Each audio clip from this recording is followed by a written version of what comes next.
Kroger Tenderay Beef, no other beef so fresh can be so tender, presents Hearts in Harmony, transcribed.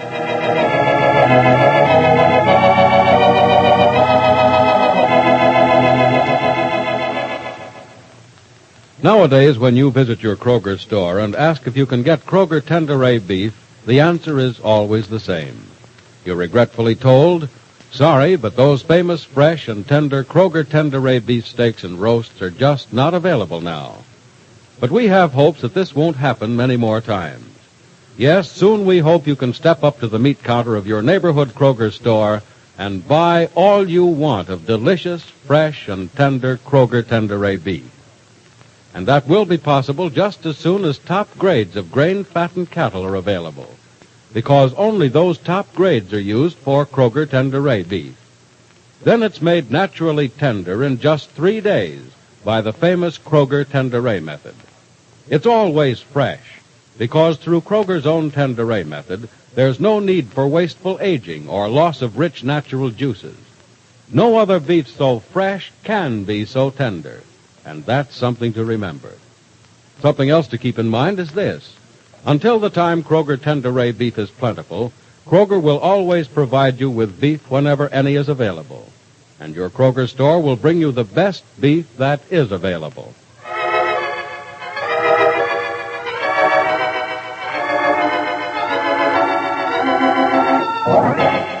And now, Hearts in Harmony. Because Freddie Lang has shown amazing ability as a pianist, Penny urged Professor Rogers, Freddie's uncle, to see if the university would accept Freddie as a special piano student. The professor did this, and successfully, but Freddie refused to accept the opportunity. It's the next day now, and Freddie reports for his first day of work at Jed Billings' office. Hey! Hey! Where's everybody, huh? It's a great joint. The boss says be here at 9 o'clock. Oh-ho. Life in the old joint yet. The door opens. Doing all that yelling up. Oh, it's you. Yeah, it's me, Freddie Lang. I guess I'm supposed to know you, huh? Well, I think you are. We've met. Only briefly, though. I'm Keith, Johnny Keith. We met at Penny Gibbs' house one night, remember? Yeah, you're Keith, the Rover boy. The what? Nothing. I didn't mean that. Just skip it. Yeah, I think I better. Jed phoned me. Jed? Who's Jed? Mr. Billings. Oh, I forgot you don't know. Yeah, I know who Jed is, all right, and okay, but... Well, I didn't think you'd call him by his first name, too, or are you some kind of privileged character here, too? Well, I work here and have for some time, if that's what you mean, but what do you mean, am I a privileged character here, too? Oh, nothing, Rover boy. Just skip it. Say, look, where do I hang my... Your hat over there on the rack, but wait a minute. Huh? That's twice you've called me Rover boy. What's the idea? Nothing, fella. Just skip it. No, I don't think I will skip it this time. You don't like me, do you? Never thought about you enough to like you or dislike you. You're just a guy. Maybe more than, well, just a guy with Gibbsy. Once. But, not much now. What do you mean? Nothing. Just skip it. Skip it? No, I won't skip it. You're going to work here, I understand. I don't know what your duties are yet, but we'll both find out as soon as as soon as Mr. Billings gets here. But in Now, look, you. You quit making a big thing out of the fact that you know the boss by his first name and I don't. I'm just starting here, see, but I start fast. You give me a week or two here and I'll have Mr. B offering me stock in the joint or making me a partner or something, Look, see? you'll get your coat off and go to work. I thought maybe you and I would start off as friends, if for no other reason but for Penny's sake. But I see now you want to be a little tough about things, so I'll be tough, too. Cut it out, will you, Rover boy? You ain't the type. Oh, I'm not. No. Well, I did want to spare you this, but I think you've got it coming. Spare me what? I got what coming? This, future partner. Jed called me early this morning and said he wouldn't be in till noon. Oh, that. Well, that's great. I'll come back at noontime. You'll stay right where you are. And you'll take your coat off and roll up your sleeves. Just what are you talking about? Your first job here, big shot. Jed said to put you to work sweeping the floor in the drafting room. Sweeping the floor? Me? Yes, you, Mr. Lang. So take off your coat and roll up your sleeves. Drafting room floor is a mess. I've spent since 7 o'clock this morning making it that way.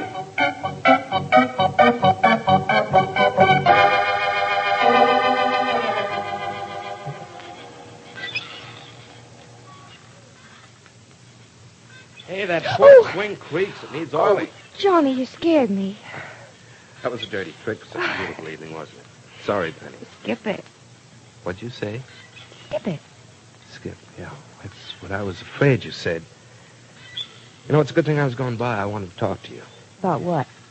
That phrase, skip it. Penny, it's none of my business if Freddie Lang stays under the same... Oh, so you've come to talk about Freddie. I thought you would. Oh, you thought I would? Mm-hmm. Why? He, told me what happened at the office today. Well, aren't you coming up on the porch? Well, is it all right if I do? You're invited. Officially, too. Oh? It's got to be official, or it isn't an invitation, huh? Mm-hmm. What's wrong? Freddie say I was rough on her? No, Freddie just doesn't like you, that's all. Sorry, I don't like him either. Why not? No, I take that back. I didn't mean it. I do like him. I just think he needs a few things knocked out of him, that's all. That's why I made him sweep floors today. And, polish brass, too, I understand. Well, I had to, Penny. You think I was wrong in treating Freddie that way? No. No, maybe not wrong, Johnny, but, a little bit harsh. Well, I don't entirely agree, but if you say so, okay. I'm sorry. I'll even apologize to Freddie. Is he around? No, not just now. I went down to the store to get something for him. He'll be back soon. Not too soon, I hope.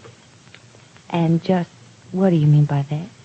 Oh, I mean, why should I want him to hurry when the longer he stays away, the longer I can sit here with you and talk about the quiet of the night and the brightness of the moonlight. And, that's enough of that, Johnny Keith. Oh, you call me to a halt so soon? I'd call you to a definite stop. To stop? Mm-hmm. All right, we can still look and listen. Johnny, look, At the moon and stars. Of course, we won't be doing anything very original. The moon and stars are the subject of conversation whenever two people get together in the night. And the sounds of the night. The ones we can listen to now and hear so faintly in the distance. The sounds in the night of Johnny, things... please. We shouldn't sit here like this. Well, why not? What are we doing? Nothing. Nothing, but I can see the moon and the stars, too. And I can hear the soothing, quiet sounds of the night. And you know what they do to me. You know how they make me feel. About me? I don't think we should talk about it. Penny, when are we going to put an end to this farce? When are we going to stop lying to ourselves about ourselves? When are we going to be honest and We've admit... already been honest, Johnny. And we have admitted to ourselves that we've made a terrible mistake. An irreparable mistake. It's not so, Penny. There's not a single wrong in the world that can't be righted. With another wrong? Whether it'll be wrong or right is only for us to decide. Penny, we know how we feel. We know what we once meant to each other and still do if we'd only admit it. What's the matter with us, Penny? Are we afraid of ourselves? No, Johnny. No, we aren't afraid of ourselves. We're afraid of others, of hurting others. Burdening others with the same heartaches we've burdened ourselves. Johnny, let's not talk about it anymore.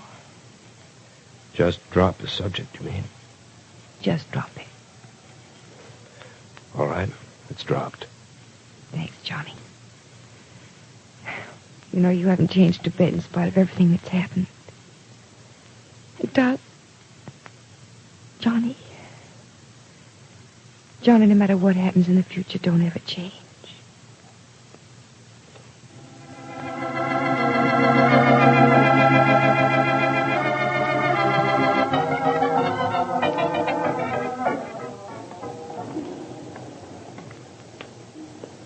Say, Freddie. Freddie Lang. Huh? Who's calling me? I am Freddie, Professor Rogers. Oh, hi there, Prof. I'm sorry I ain't got the time to chin with you. I'm taking this package up to Gibson. She's waiting. Oh. Are you walking? Yep. But only 'cause I want to, see? Okay night, ain't it? Mm-hmm. Certainly is. I'll walk with you. That is, if you don't mind. Oh, I mind. But, sidewalks are free. You can walk along with me if you want to. Thanks. That's okay. Hey, Prof, tell me something, will you? Hmm? How come you ain't up at Gibbsy's putting in a pitch for yourself, huh? Doing what? I say, how come you ain't sitting on the porch with Gibbsy and finding out how you rate? Oh. Well, I think I know how I rate, Freddie. Oh. Sort of sure of yourself, huh? Well, rather sure that I don't rate with Miss Gibbs at all. Oh, quit your kidding, will you, Prof? Well, you're number one with that dame. You know Miss Gibbs pretty well, you think? Mm-hmm. I know her like you know a book. Mm-hmm. She goes for you, Prof. But so help me, I don't know why. Well, I'm sure I don't know either. If she does go for me. Oh, and she does. But I'm afraid it's just a flash in the pan. Meaning? Oh, she'll get over you when the novelty wears off. You know, that's the way all the dames are. And, Miss Gibbs is no different? Oh, sure, Prof, sure. She's plenty different, all right. About everything but guys. She used to be nuts about that jerk Johnny Keith. She was engaged to him once, Freddie, before Johnny was married. Yeah, I know. I heard all about that, Prof, but... Well, she's getting along okay without him now, ain't she?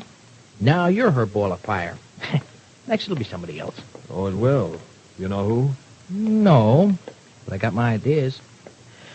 Well, Prof, here's Gibbsy's. I guess I better scram in with the package. You don't think I should come in with you? Sure, if you wanna.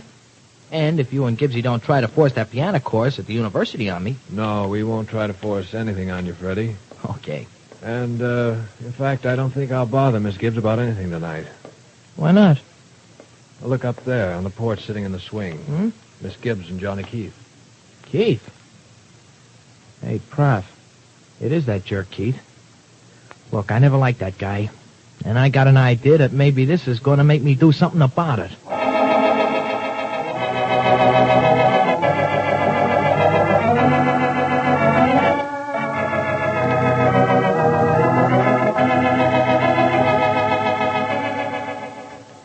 Why does Freddie object so strenuously to Penny seeing Johnny Keith?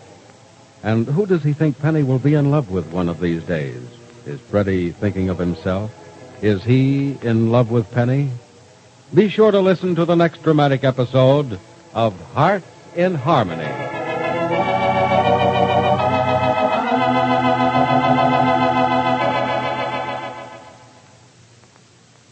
You know, just like you, the folks at your neighborhood Kroger store are looking forward to the return of wonderfully delicious Kroger Tenderay beef.